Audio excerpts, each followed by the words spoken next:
Welcome to Permission to Pause, the podcast for high achieving women who are tired of pushing through burnout and feeling guilty for slowing down.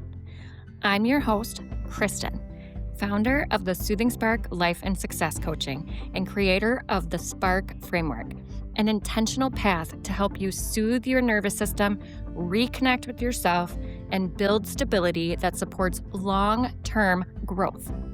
In each episode, we talk about burnout, mom guilt, and the invisible pressure so many women carry, and how to start changing it without pushing harder. Let's get started. Hello, welcome back to Permission to Pause. Today, I want to talk about emotions. Everyone's favorite topic, I know.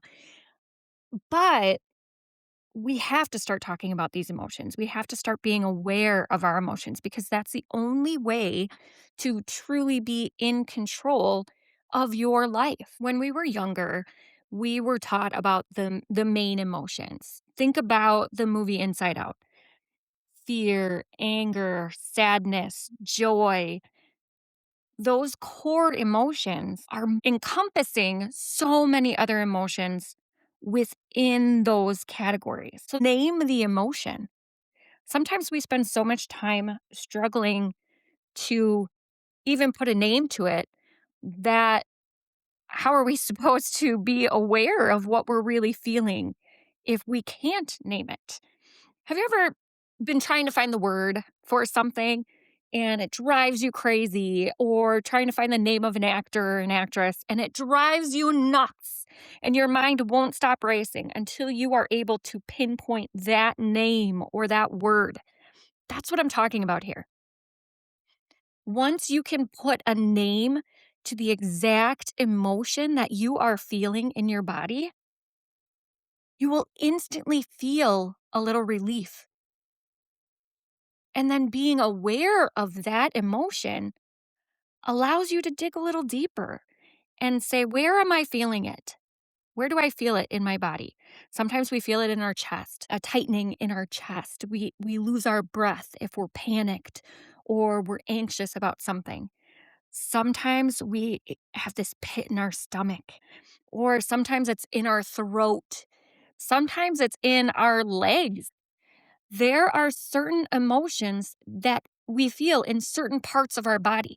Now, it may be different for everybody. Where I feel my fear may not be where you feel your fear, but where you feel it means something to you. All of this awareness helps us address the next step. Sometimes anger is actually disgust.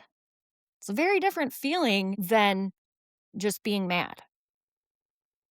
Sometimes joy is actually just contentment versus excitement. Those are two very different emotions, but they're both within that same happiness category. Breaking those emotions down gives you a better idea of exactly what you're feeling. And that lends itself to pinpointing the thoughts that you're having.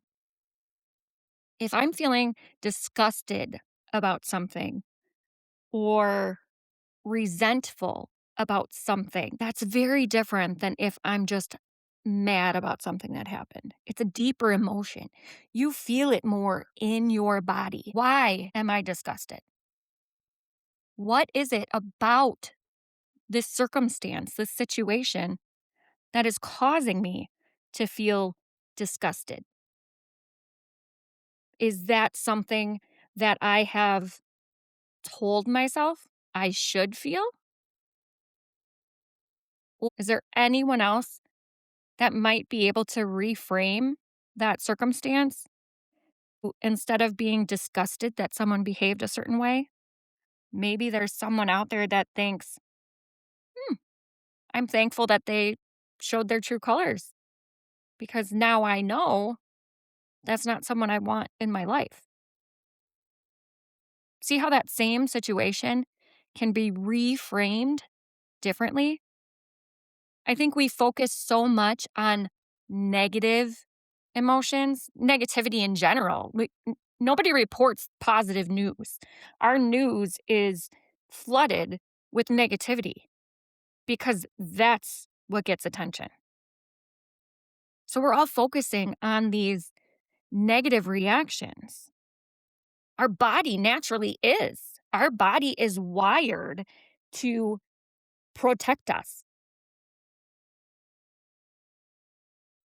Your mind is trying to find anything and everything that could cause harm to you and your body and fight it off. That's the brain's job. It doesn't mean there's anything wrong with your brain. That is literally what it is supposed to do. It's a survival technique. Survival of the fittest. This is what I'm talking about. Your brain and your body are trying to protect you from potential harm. So the red flag goes up the minute anything can slightly be construed as harmful. So let's go back to that disgust example I had. Someone is saying something, made a comment that I don't agree with. If I'm feeling disgust about that, I'm disgusted that I'm associating myself with a person who believes that completely against my moral judgment and my ethics. That's why we would feel that disgust. I don't want to be seen associating with someone that believes and feels and speaks in a way that I find disgusting. That's my body protecting me from the consequences of being associated with that person. But the reframe on that, I am thankful that this person showed me their true colors. Now I can move on. I don't need to spend any more time putting energy into a relationship that doesn't align with my personal values. I don't need to hold myself accountable for their behavior. That's their choice. I am not associated with that. So instantly, I can release that energy and that tension from within my body, knowing that that's their choice. I'm not in control of their behaviors or their thoughts or their feelings. I'm only in control of myself. So I'm going to be thankful that they gave me the information that I needed to make the choice in my life to proceed in a way that is aligned with my personal values. Do you see how that works? It's just a simple reframe. It takes a ton of practice. I naturally think negative. I was horrible at this. Now I've been able to catch myself almost instantly when I'm feeling some kind of negative emotion: frustration, anger, disgust, resentment, sadness, fear, dread, anything. I even do it with positive emotions, but it's easier to catch myself in a negative emotion because you instantly feel that in your body. And I don't want to feel that in my body. So it's a big red flag to me to, sound the alarm that I am feeling something I don't want to feel. So then I take a step back, I pause, and I name it. Which emotion am I feeling? Where do I feel it in my body? And what does that mean I'm feeling? And typically, it's not the first answer. It's not the first answer. So let's go back to the disgust comment.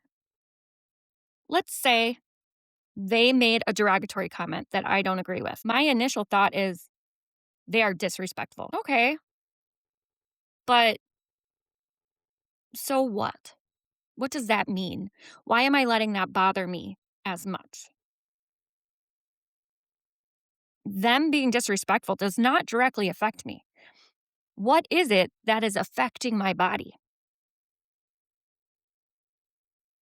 Maybe it's that I don't want to be associated with disrespectful people because that is not in alignment with my values. I am not a disrespectful person and I don't believe in being disrespectful.